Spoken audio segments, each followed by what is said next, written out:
Student 11th standard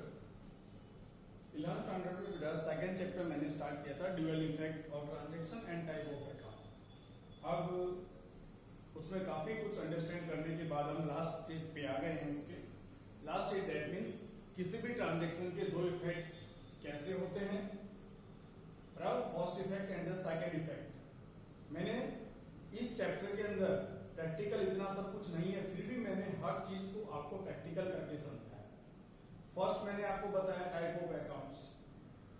पहली चीज तो economic transaction, non economic transaction. उसका मैंने एक फॉर्मेट आपको बताया कि इकोनॉमिक है कि नॉन इकोनॉमिक है एंड देन एक्सप्लेनेशन। फिर एक सब मैंने ऐसा बताया जिसके अंदर कि वो ट्रांजैक्शन जो है उसकी कैश अकाउंट पे क्या इफेक्ट होती है। फिर मैंने टाइप ऑफ अकाउंट आपको समझाया। टाइप ऑफ अकाउंट के बाद में एक वीडियो मैंने जो सेंड किया उसके अंदर वो ट्रांजैक्शन की फर्स्ट एंड सेकंड इफेक्ट क्या होती है वो मैंने समझाया। और आज ये जो लेक्चर है मेरा वो क्या है, आज इस चैप्टर का लास्ट लेक्चर है जिसके अंदर हम डेबिट क्रेडिट पे क्या इफेक्ट होगी। याद रखना, first effect is always debit and second effect always credit. तो देखो फर्स्ट इफेक्ट मैंने लिख ही दिया, डेबिट इफेक्ट, क्रेडिट इफेक्ट। अब ये तीन अकाउंट क्या लिखे, that the rule of the type of account. किसके? First debit. जैसे मैं आपको बोलूं कि डेबिट रूल क्या है सबका बताओ भाई, पर्सनल, रियल, नॉमिनल, इनका फुल रूल तो आपको पता रहता है, लेकिन अचानक आपसे पूछे only debit rule of the type of account, तो डेबिट क्या होता है? Debit the receiver, debit what's comes in and debit all expenses and losses. तो डेबिट जब बोलो तो तीनों एक साथ, तो ये तीनों मैंने लिख दिया।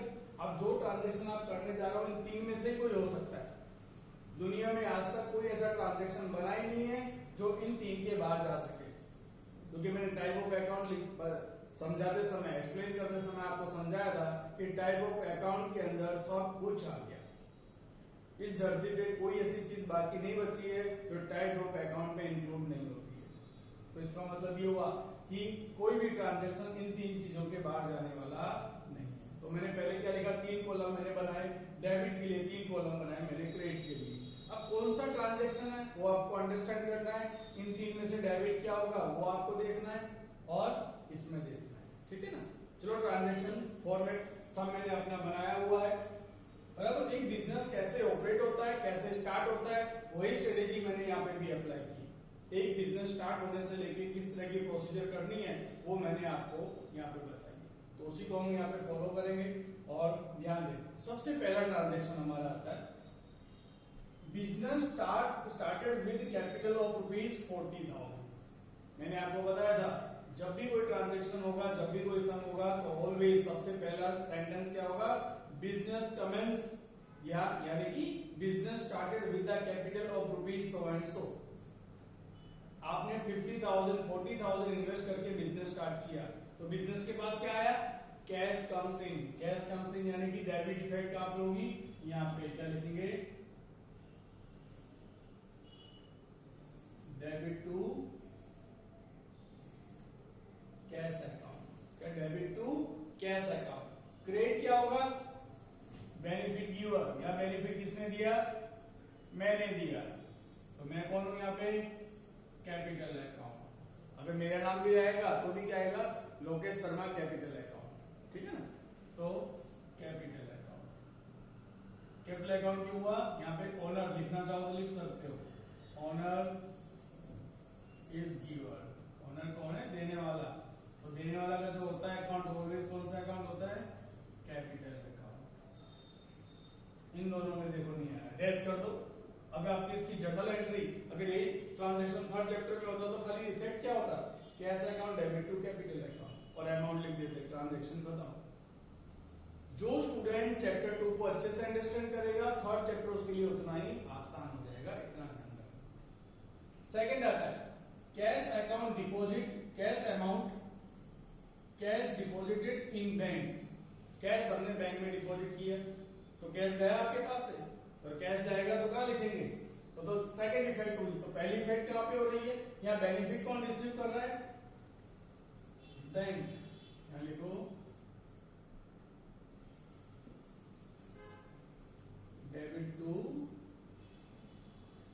बैंक अकाउंट, क्योंकि बेनिफिट कौन रिसीव कर रहा है, बैंक, तो बैंक रिसीवर अकाउंट ऑलवेज क्या होता है, डेबिट। क्या गया अपने पास से, कैश, यानी क्रेडिट टू कैश अकाउंट। आपके पास कैश गया तो कैश गोज आउट, लिखा है ना, कैश एसेट एंड गुड्स। तो एसेट मतलब कैश क्या है, हमारी करंट एसेट्स है, तो कैश गोज आउट। कैश जब भी याद रखना बिजनेस में आता है तो फर्स्ट इफेक्ट में आता है, जाता है तो सेकेंड इफेक्ट में आता है। अब आता है गुड्स ऑफ 20,000 परचेज फ्रॉम निशान। निशान के पास से हमने गुड्स परचेज किया, तो गुड्स कम्स इन, हमारे पास क्या आया, गुड्स, तो यहां लिखेंगे डेबिट टू परचेज अकाउंट, बराबर। और बेनिफिट किसने दिया हमें, निशांत ने, तो बेनिफिट गिवर क्या होगा, क्रेडिट टू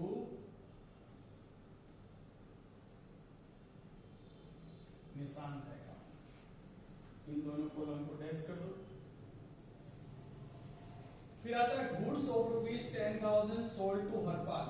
हरपाल को हमने गुड्स सेल किया, तो पहली इफेक्ट क्या हुई, हमने किसको सेल किया, हरपाल को। यहां पे कौन है, बेनिफिट रिसीवर कौन हुआ, हरपाल। डेबिट टू, याद रखना जब भी नेम ऑफ द पर्सन आता है तो आपके दिमाग में ये आ जाना चाहिए, नेम ऑफ द पर्सन आया तो पर्सन क्या होगा, बेनिफिट लेगा या देगा, तो उसका नाम आ गया Harpal account, debit to Harpal account. क्या है, goods, goods goes out, goods चला गया, जाएगा तो क्या होगा, क्रेडिट टू, और आपके पास है जब गुड्स जाता है तो उसे क्या लिखते हैं, sales account. Sales always credit, तो याद रखना वो सेल्स हमेशा क्रेडिट होगा, डेबिट कभी नहीं होगा। फिर आता है goods of 10,000 sold for cash. 10,000 का गुड्स हमने कैश में सेल किया। अब कैश में सेल किया तो आया क्या आपके पास में,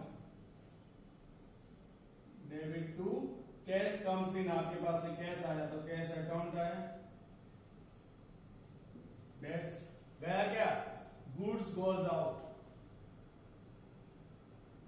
क्रेडिट टू सेल्स अकाउंट। आपको मैंने बताया था चाहे वो क्रेडिट सेल्स होगी, डेबिट से आपने क्रेडिट सेल्स किया या कैश सेल्स किया, सेल्स ऑलवेज क्या होगा, क्रेडिट होगा। नेम ऑफ द पार्टी होगा तो name of the party account debit to sales, और यदि कैश अकाउंट कैश होगा तो cash account debit to sales. Sales तो ऑलवेज डेबिट क्रेडिट में ही आएगा, वो डेबिट में कभी नहीं आ सकता। फर्नीचर परचेज ऑफ ₹5,000, हमने 5,000 रुपए का फर्नीचर कैश परचेज किया, तो कैश परचेज किया तो आया क्या आपके पास में, assets comes in, debit to furniture account. गया क्या, cash goes out, credit to cash account. Commission pay ₹5,000, commission पे किया, कमीशन पे किया तो क्या है, expense incurred, debit to commission account. क्या गया, cash goes out, credit to cash account. Harpal goods of 2,000 sales return. Harpal को हमने गुड्स सेल किया था 10,000 का, उसमें से 1,000 का गुड्स उसने रिटर्न कर दिया, बराबर। तो क्या हुआ, रिटर्न गुड्स कम्स इन, वापस आया अपने पास से, गुड्स कम्स इन, लेकिन कम्स इन नॉर्मल तो क्या होता है, परचेज, पर सेल्स किया हुआ गुड्स भी अगर वापस आता है तो उसके लिए स्पेसिफिक वर्ड यूज करते हैं, debit to sales return account. और ये बेनिफिट किसने दिया, हरपाल ने दिया, तो क्रेडिट टू। अब आप एक बार नजर लगाओ ऊपर के ट्रांजैक्शन पे, जब हमने गुड्स सेल किया तो यहाँ पे क्या था, ये कौन था, हरपाल, बेनिफिट रिसीवर था, लेकिन जब उसने सेल्स रिटर्न किया तो क्या हो गया, वो बेनिफिट गिवर हो गया, तो उसका अकाउंट क्रेडिट हो गया, ठीक है ना। ये सेल्स था, लेकिन सेल्स किया हुआ गुड्स वापस आता है तो उसे हम क्या कहते हैं, सेल्स रिटर्न कहते हैं। फिर लिखा है cheque issue to Ravi.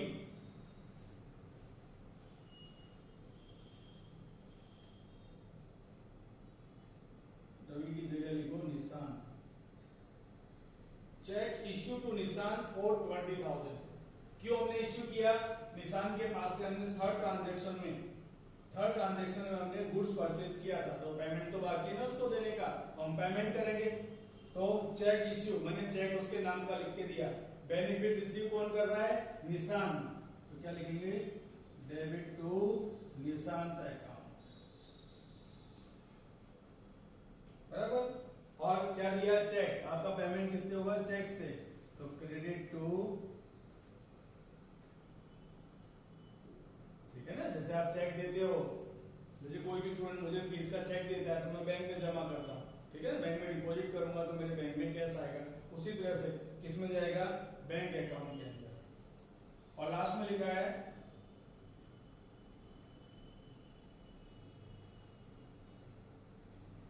Harpal give cheque and settle his account. बड़ा इंटरेस्टिंग पॉइंट है। हरपाल ने रिमेनिंग अमाउंट का चेक दिया, तो कितनी अमाउंट हुई बताओ समझ के, कितनी अमाउंट होगी, 9,000, क्योंकि हरपाल को हमने कितने का गुड्स सेल किया था। इसमें देखो इस ट्रांजैक्शन में अमाउंट नहीं लिखी मैंने, क्यों नहीं लिखी, वो अंडरस्टैंड करने के लिए, आपके दिमाग में लाने के लिए कि भाई ट्रांजैक्शन ऊपर से नीचे तक एक दूसरे से कनेक्ट होते हैं।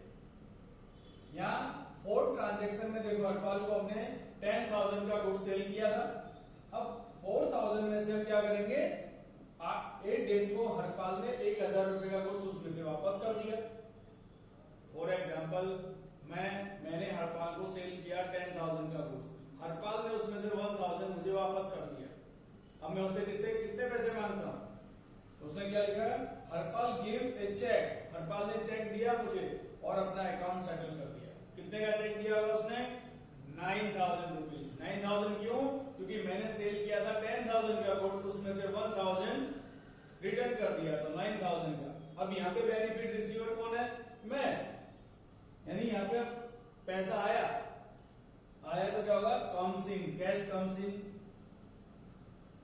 Debit to bank account. So cheque से आया तो बेनिफिट रिसीवर बन गया हो, लिखेंगे डेबिट टू बैंक अकाउंट। और हरपाल क्या है, बेनिफिट गिवर, क्रेडिट टू, हमें हरपाल ने चेक दिया। यानी कि जब भी नेम ऑफ द पर्सन आता है तो बेनिफिट रिसीवर और गिवर इसको चेक करो, ठीक है कि नहीं। तो ये जो ट्रांजैक्शन मैंने 10 लिए स्टैंडर्ड ट्रांजैक्शन है, बार बार इसी तरह के ट्रांजैक्शन आपके सामने आएंगे बिजनेस के अंदर। बिजनेस स्टार्ट किया, बैंक में डिपॉजिट किया, कुछ परचेज किया, कुछ कैश परचेज किया, कुछ क्रेडिट परचेज किया, कुछ कैश सेल्स किया, कुछ क्रेडिट सेल्स किया, कुछ एक्सपेंस हुए, कुछ इनकम हुई। तो इस तरह के ट्रांजैक्शन आपको देखने को मिलेंगे सारे के सारे, और धीरे धीरे हम आगे बढ़ेंगे, ऐसा नहीं कि सिर्फ ऐसे ही चलता रहेगा। तो ये तो क्या हुआ कि हम ट्रांजैक्शन को सिर्फ पहचान रहे हैं, ट्रांजैक्शन को, ये पूरा चैप्टर ही क्या था, ड्यूअल इफेक्ट ऑफ ट्रांजैक्शन। हम जो डबल एंट्री सिस्टम पढ़ने वाले हैं उस सिस्टम का ये क्या था, बेस था। और बेस इज वेरी इंपॉर्टेंट। किसी भी कोई भी चीज को, अकाउंट में तो बहुत ही समझदारी है, अकाउंट में हमेशा क्यों का आंसर आपको मिलना चाहिए। आप बोलोगे सर ये क्यों हुआ, तो मैं उसका आंसर आपको दूंगा। अगर आपके पास वो आंसर नहीं होगा तो कॉमर्स में हमेशा कंफ्यूजन रहता है कि ये चीज ऐसी क्यों हो गई। तो दैट मीन्स किसी भी चीज को लिखने के लिए पहले उसे अंडरस्टैंड करना जरूरी है। तो इसीलिए मैं भी आपको सब स्टेप बाय स्टेप ही करवा रहा हूं। आज मैंने ये सब क्यों कराया, क्योंकि मैंने आपको टाइप ऑफ अकाउंट का लेक्चर सेंड कर चुका हूं। तो टाइप ऑफ अकाउंट में there are 3 type of account, personal account, real amount and nominal account. तीनों के रूल भी आपको पता है। ट्रांजैक्शन, ये ट्रांजैक्शन आप फर्स्ट टाइम ही देख रहे हो, मैं 3 लेक्चर में आपको बार बार इसी तरह के ट्रांजैक्शन दिखा रहा हूँ। कैश आ रहा है कि जा रहा है वो ध्यान रखना। कैश आता है तो डेबिट होता है, कैश जाता है तो क्रेडिट होता है। ये जो मेरे स्टेटमेंट है वर्ड यूज कर लो, ऑलवेज, कभी चेंज होने वाले नहीं है। जब तक कॉमर्स पढ़ोगे ये चीज रहेगी। कैश कैश या बैंक आता है तो डेबिट, जाता है तो क्रेडिट। गुड्स परचेज करते हैं तो डेबिट, गुड्स जाता है तो क्रेडिट। तो ये कुछ बेसिक चीजें हैं। Capital always credit, drawing always debit. ऐसे बहुत सारे ट्रांजैक्शन सब में दिए हुए हैं, बराबर कि नहीं? ऐसे बहुत सारे अकाउंट्स हैं जो आपको दिए हुए हैं, जो directly connected to the three accounts. तो आपको पहले कोई भी ट्रांजैक्शन पढ़ने के साथ साथ में ये भी अंडरस्टैंड करना है कि उसकी दो इफेक्ट कौन सी होगी, दो इफेक्ट में पहली कौन सी होगी, दूसरी कौन सी होगी। ऐसा नहीं है कि आप सेकंड पहले लिख नहीं सकते। अगर आपको पता है कि सेकंड ये होगा तो फॉर्मेट तो आपके पास रेडी है ना, तो पहले सेकंड वाला लिख दो, फिर फर्स्ट लिखो। पर बुक्स में रिकॉर्ड करते समय तो पहले डेबिट ही लिखा जाएगा, पहले डेबिट फिर क्रेडिट। तो सेम उसी तरह से बिजनेस के अंदर क्या होता है, बिजनेस का एक फंडा है। क्या फंडा है? अपने बोलते हैं डेबिट एंड क्रेडिट। तो डेबिट एंड क्रेडिट का मतलब क्या होता है, पहले आपको इन्वेस्ट करना पड़ता है फिर पैसा आता है। तो डेबिट क्या होता है, इन्वेस्टमेंट। इन्वेस्टमेंट एसेट है, डेबिट बैलेंस, आप इन्वेस्टमेंट करोगे तो पैसा मिलेगा। इसीलिए इनकम क्या होता है, क्रेडिट बैलेंस। क्योंकि नॉमिनल अकाउंट का रूल क्या है, डेबिट